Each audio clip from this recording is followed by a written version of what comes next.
Today in Draw My Life, the true story of Dora the Explorer. That's right, you heard right. However, I warn you from now on, don't expect to find yourself a lost episode full of blood and paranormal phenomena. Today we're going to run into a much more terrifying story because of how real it is. We're going to tell you about the true origin of Dora the Explorer. Yes, the series is based on a true story whose main ingredient is, do you dare to discover the truth? Stay until the end, and since you're here, subscribe. Don't be shy, we know that you're passionate about this type of stories. It was the 90s. Kenny Garcia, future creator of the famous series Dora the Explorer, spent his college summers volunteering in El Paso, Texas, along the border with Mexico. There, he helped people who came into the US in search of a better life. Kenny had chosen that volunteer destination because of his Mexican ancestry.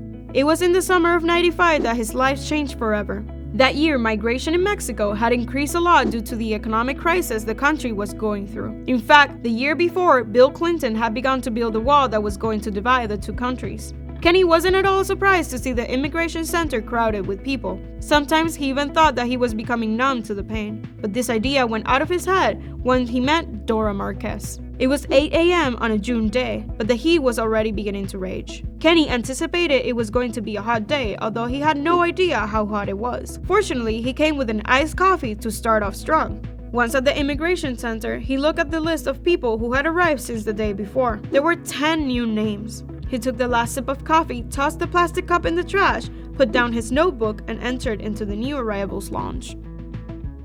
It was a place that Kenny hated, and in fact, that's why he was there. It seemed so inhumane to him that he saw it very necessary that there would be someone with a hint of humanity in his heart to treat people with the love and respect they deserve and make their stay a little bit better. The thing was that Kenny entered the room. People's eyes were filled with terror, so much that it was even difficult for him to keep his gaze on them. He looked around the room as usual and something caught his eyes. A little girl, huddled in a corner, stared at him as she hugged her stuffed animal tightly. Driven by a mysterious force, Kenny approached her and crouched to get closer. The girl immediately put her whole body in tension. Kenny asked her her name and if she had come alone, to which the little girl replied that her name was Dora Marquez, and then she just shrugged her shoulders. Kenny looked around but didn't think any of those adults were responsible for Dora. He asked the girl if she needed anything, but she didn't respond. Kenny got up and went to talk to his partner, Sarah. He asked her if she had been present when they had brought little Dora Marquez and if she had any more information about her. Sarah replied that it was she who had received her. Apparently, they found her in the middle of the desert when it began to dawn. She was alone and on the verge of hypothermia. She was carrying a backpack with a phone number on it, possibly from her parents, who hadn't answered the calls, and a filthy stuffed animal. Everything pointed to the fact that she had been brought in from a mob. The amazing thing was that she was still alive. Kenny returned to the girl. Compassionate, he brought her some sweets. The little girl drew a shy smile on her face, which grew bigger as she took the first bite. He felt that he could try again and ask what happened to her, so he asked her where her parents were. With a thin voice, she said that her mother was at home in Mexico, but that her father had passed over the other side a long time ago. At first, he got a job and sent them money, but there was a day when he stopped doing it. For this reason, her mother spoke with some gentleman who picked her up at her house, put her in a van, and traveled for several days. First, they treated her well, but later they said ugly things to her.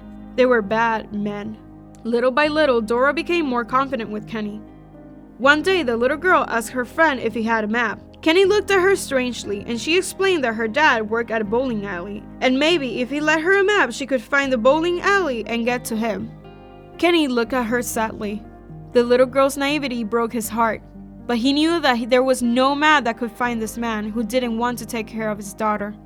Kenny simply replied that he didn't have a map. Days passed, but the procedures for Dora's future didn't advance. Nobody claimed the little girl. Kenny was trying to find out what they were going to do with her, but since he was a simple volunteer, he couldn't access that information.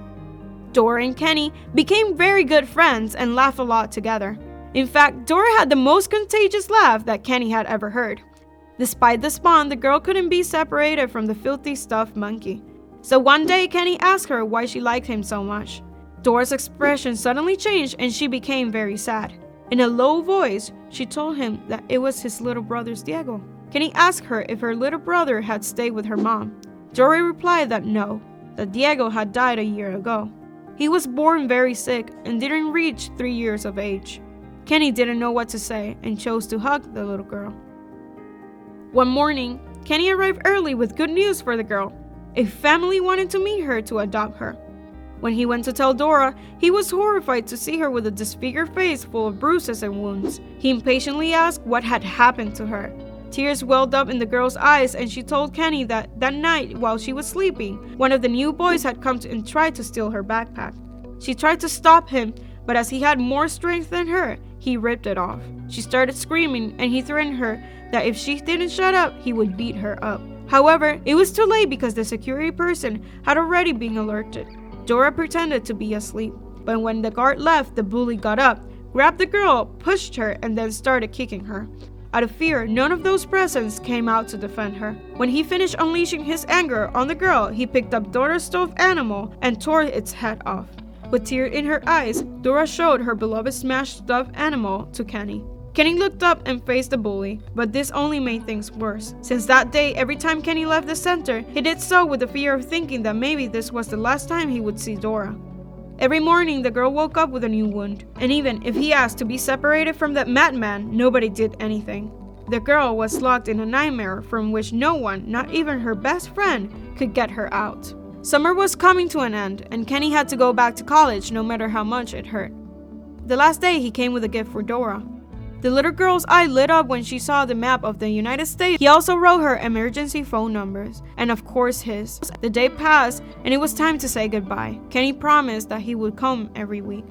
At first, it was not difficult for him to fulfill his promises, but little by little, when his classes began to get complicated, assignments, exams, he stopped going around. Little by little, Dora's smiling face was fading from his memory, until one day his phone started ringing in the middle of the class. On the other side, he heard a female voice. "Hello, do I speak to Kenny Garcia?" We called him because his phone number appeared on a piece of paper that we found next to the body of Dora Marquez. Corpse?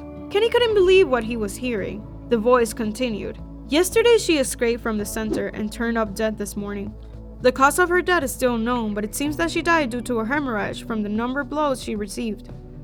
Right after, Kenny hung up the phone. His life had turned upside down, and it was never the same again. He managed to graduate, and together with his classmate created the series Dora the Explorer, in honor of his little friend.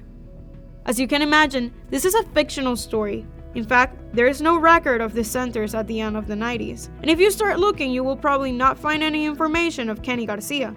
However, we wanted to turn this story around to show you the stark reality of the people crossing the US-Mexico border in search of a better life. We hope that you like it and that you leave us a super like and comment with another story that you would like us to tell you. Until next time!